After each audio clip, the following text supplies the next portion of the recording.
Hi everyone, नमस्कार। मैं doctor Subhash Chandra Maurya. Friend, आज का जो टॉपिक है फार्माकोलॉजी से रिलेटेड है। इसमें आपको आज मैं टॉक्सिसिटी ऑफ मेटल के बारे में बताऊंगा।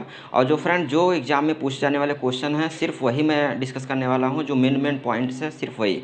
तो आज के टॉपिक में मैं बताऊँगा arsenic, mercury, copper, molybdenum, selenium, cadmium से होने वाले टॉक्सिसिटी के बारे में। तो जो पहला है आर्सेनिक टॉक्सिसिटी।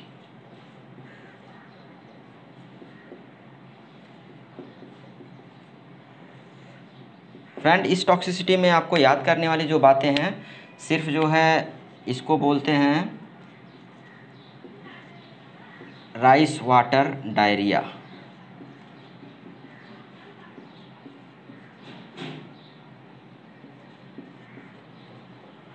अगला जो है इसमें पीएम लेजन में आपको मिलेगा जो जीआईटी ट्रैक रहती है। जीआईटी ट्रैक में जो है रेड रोज इन्फ्लामेशन होता है। रेड रोज की तरह इन्फ्लामेशन होता है। ठीक है, इसका जो राइस वाटर डायरिया हो गया। पीएम में जीआईटी ट्रैक जो है रेड रोज इन्फ्लामेशन की तरह जो जीआईटी ट्रैक होता है उसमें रेड रोज इन्फ्लामेशन होता है। और अगला जो है इसका एंटीडोट, मतलब इसका ट्रीटमेंट अगर ये हो जाता है तो इसका ट्रीटमेंट क्या किया जाता है।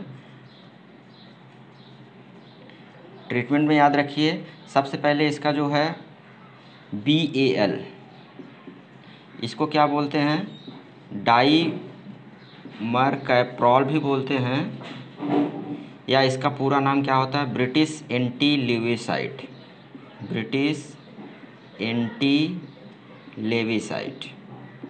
ठीक है, ये ट्रीटमेंट में पहला यूज किया जाता है। दूसरा क्या, थायोक्टिक एसिड यूज कर सकते हैं। तीसरे पे जो है डीपेनिसिलामाइन यूज कर सकते हैं। या तो जो है सोडियम थायोसल्फेट भी यूज कर सकते हैं। Sodium thiosulphate. तो फ्रेंड्स, सिर्फ आपको इतना याद रखना है, आर्सेनिक टॉक्सिसिटी में राइस वाटर डायरिया होता है। पीएम लेजन में जो है GIT tract red road inflammation की तरह दिखता है। ट्रीटमेंट में जो है उसमें बाल यूज़ कर सकते हैं, थायोटिक एसिड यूज़ कर सकते हैं, डीपेनिसिलामाइन यूज़ कर सकते हैं, सोडियम थायोसल्फेट यूज़ कर सकते हैं। ठीक है फ्रेंड, ये हो गया आर्सेनिक टॉक्सिसिटी। अब दूसरे नंबर पर जो मैं बताने जा रहा हूँ वो है मरकरी। Mercury toxicity. इसमें फ्रेंड जो आपको याद करने वाली बात है वो होता है मिनीमाटा। मिनीमाटा या निगाना। ठीक है, ये डिजीज़ आपको याद रखना है क्योंकि मरकरी टॉक्सिसिटी से मिनीमाटा या निगाना डिजीज़ होता है। एक्चुअली फ्रेंड जो है जापान में ये दो शहर के नाम से जो है, टाउन के नाम से जो है इनका नाम रखा गया है। ठीक है, मरकरी टॉक्सिसिटी। अब वो जो है इसका जो ट्रीटमेंट, अगर मरकरी टॉक्सिसिटी हो जाए, इसका ट्रीटमेंट में आपको सिर्फ याद रखना है, एक जो है बाल यूज कर सकते हैं। बाल का पूरा नाम मैंने यहाँ बता दिया है। दूसरे नंबर पे जो है डीपेनिसिलामाइन भी यूज कर सकते हैं।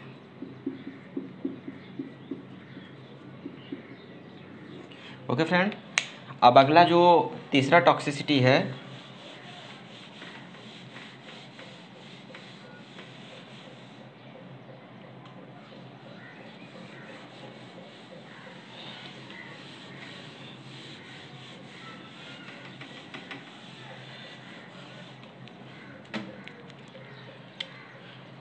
तीसरी जो टॉक्सिसिटी मैं बताने जा रहा हूँ वो है कॉपर। Copper toxicity. इसके बारे में आपको जो मेन पॉइंट याद करना है, नंबर एक जो है, जो पहला पॉइंट याद करने वाली बात है वो होता है बॉडीएक्स मिक्सचर। बॉडीएक्स मिक्सचर में जो है 2 to 3% कॉपर सल्फेट होता है। तो कभी कभी इसका ज़्यादा यूज करने से कॉपर टॉक्सिसिटी होती है। तो आपको याद रखना बॉडीएक्स मिक्सचर में कॉपर सल्फेट होता है। इसमें जो अगला जो पॉइंट याद रखना है, इससे डिजीज़ होता है विल्सन डिजीज। विल्सन डिजीज और अगला जो याद रखना है केसर फिशर रिंग, ये क्या होता है ग्रीन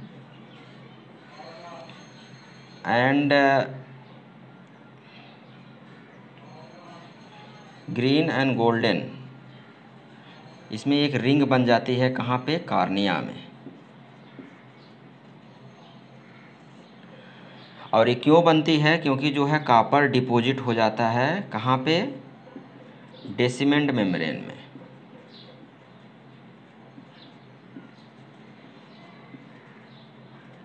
ओके फ्रेंड, तो आपको याद रखना है कॉपर टॉक्सिटी में body aches mixture 2 to 3%, Wilson disease होता है और केसर फेसर रिंग होता है। और वो जो है क्यों होता है, क्योंकि डेसिमेंट मेम्ब्रेन में कॉपर डिपॉजिट हो जाता है।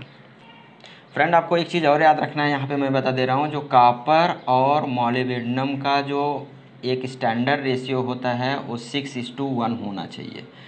अगर ये रेशियो जो है 2:1 हो गया तो जो है ये पॉइजनिंग होती है। ओके, अगला जो इसमें पॉइंट आपको याद रखना है, इसका ट्रीटमेंट में क्या करेंगे।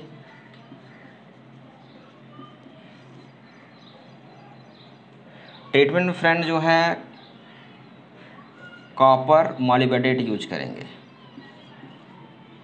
कॉपर मॉलिबडेट, कॉपर मॉलिबडेट या तो जो है सोडियम सल्फेट।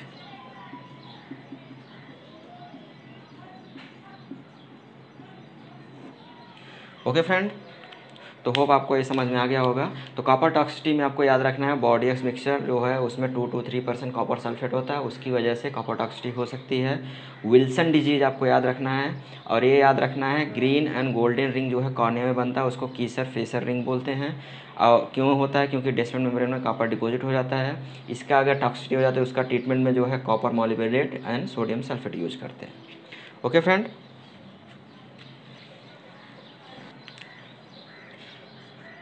अगला जो मैं टॉक्सिटी लेने वाला हूँ वो है मॉलिबेडनम टॉक्सिटी।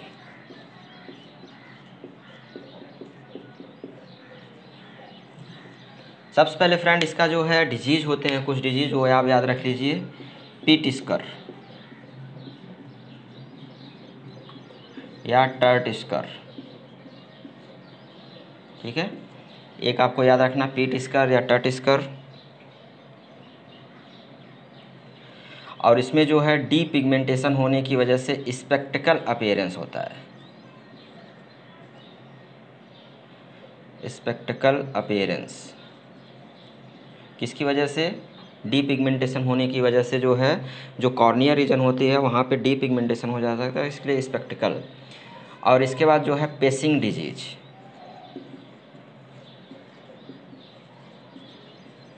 पेसिंग डिजीज याद रखना है। और पेसिंग डिजीज क्या होता है, एक आर्थोपेडिक टाइप का डिजीज है। और इसके बाद जो है इसमें होता है इंजुटिक एटैक्जिया, ठीक है, या तो स्वयबैक, इंजुटिक एटैक्जिया या स्वयबैक, स्वयबैक डिजीज।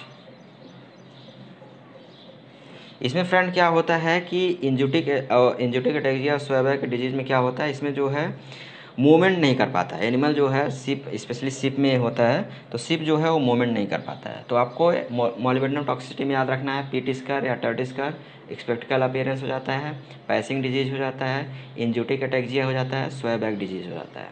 ठीक है, अब जो है इसका ट्रीटमेंट,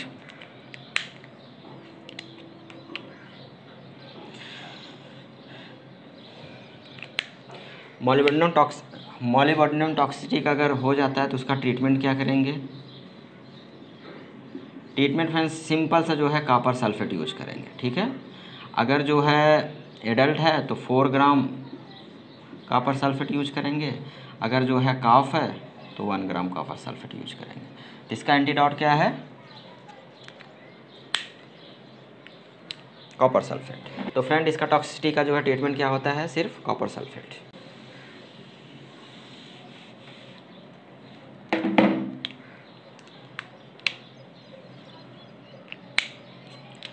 अब आ जाइए फ्रेंड सेकेंड लास्ट, फिफ्थ जो है सेलेनियम टॉक्सिसिटी।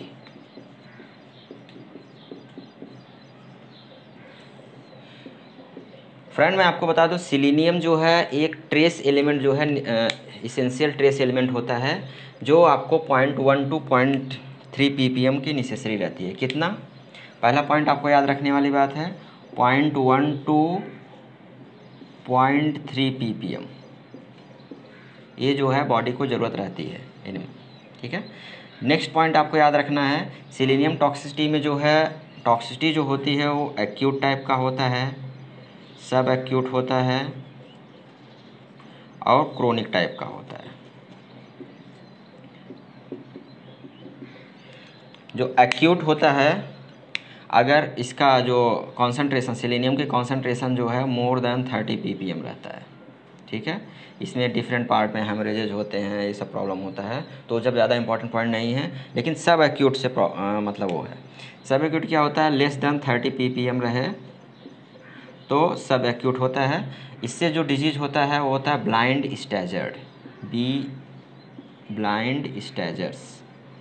ब्लाइंड स्टेजर मतलब क्या होता है, आवारापन, मतलब कि कुछ उसको रहता नहीं लेकिन फिर भी वो घूमता रहता है। ब्लाइंड स्टेजर्स हो सकता है, कॉर्नियल ओपेसिटी हो सकता है, ठीक है, और जो है वीक कंडीशन होता है, ठीक है। तो आपको सब एक्यूट में, और क्रोनिक में क्या होता है, अगर 5 टू 25 ppm अगर सेलेनियम रहता है, टॉक्सिसिटी होती है इसकी वजह से, तो क्रोनिक को क्या बोलते हैं, एल्कली डिजीज़ भी बोलते हैं।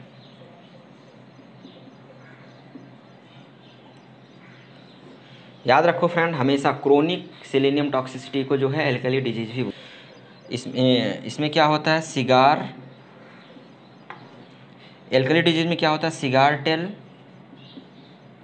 या बॉब टेल कंडीशन आ जाती है। किसमें? हॉर्स में। तो फ्रेंड आपको याद होना चाहिए, सेलेनियम टॉक्सिसिटी की जो ज़रूरत रहती है 0.1 टू 0.3 ppm। एक्यूट में जो है ग्रेटर देन 30 ppm होता है, तो उसमें एनिमल की डेथ हो सकती है। सब एक्यूट में क्या होता है, लेस देन 30 ppm। तो इसमें आपको याद रखना, ब्लाइंड स्टेजर होता है, कॉर्नियल ओपेसिटी होता है, वीकिंग कंडीशन हो जाता है। क्रोनिक क्या होता है, 5 टू 25 ppm, एल्कली डिजीज़ होता है, और सिगार टेल या बॉब टेल कंडीशन आ जाती है हॉर्स में। तो फ्रेंड इसका जो ट्रीटमेंट, अभी टॉक्सिसिटी हो गई तो ट्रीटमेंट भी करना पड़ेगा। तो ट्रीटमेंट के केस में जो है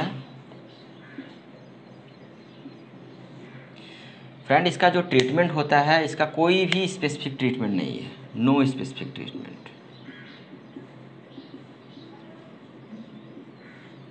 इसमें जो है आप आर्सेनिक कंपाउंड यूज कर सकते हैं, कोई भी अगर यूज करना है वो यूज कर सकते हैं, लेकिन आपको विटामिन ई नहीं यूज करना है। क्यों नहीं यूज करना है? क्योंकि विटामिन ई सेलेनियम का जो है सिनर्जिक इफेक्ट शो करता है, विटामिन ई भी यूज नहीं करना है।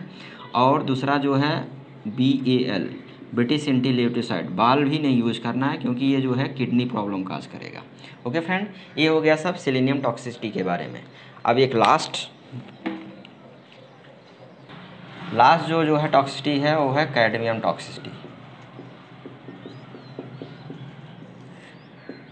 कैडमियम टॉक्सिसिटी में फ्रेंड आपको हमेशा याद रखना है इटाई डिजीज, क्योंकि इटाई इसी से होता है, इटाई डिजीज,